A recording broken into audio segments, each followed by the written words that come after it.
Tonight, Representative Dean Phillips bid farewell to constituents at his final town hall event at Ridgedale Library. Phillips chose not to run for re-election in the 3rd District while he attempted his long-shot presidential primary bid against President Biden. For the first time since the presidential election, Danny Spiewak caught up with Phillips one-on-one.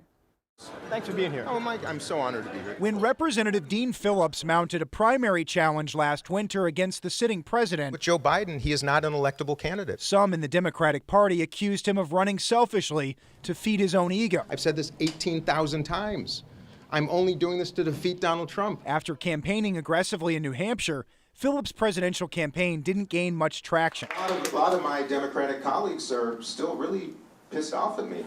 But at his final town hall Monday night, Phillips said he has no regrets. And I would do it 1,000 times again. For the first time since the November election, we caught up with Phillips one-on-one. Do you think the Democrats could have won the presidency if President Biden had stepped aside earlier? Absolutely. If we had had a competitive primary at the time I was calling for it, yes, I do believe we may not have won, but we surely would have had a candidate who I think would have performed better. Phillips blames his colleagues in Congress for not listening to his early warnings about Biden's age and abilities. Cowardice is extraordinarily consequential to this country. Now he's calling on Democrats to rethink their messaging to voters. So I'm going to try to encourage my party to get out into rural America, sit down at the table in communities with Donald Trump supporters, understand, listen. I hope my party's really ready to do it.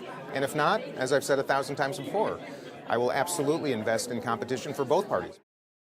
Phillips did not elaborate on what investing in that competition against the parties might mean, but he did say tonight that he's not planning to run for governor or U.S. Senate, and he says he's going to take a breath before deciding his next steps after leaving Congress in January. Back to you, Julie. Certainly a man who must feel vindicated at this point, though. Thank you, Danny.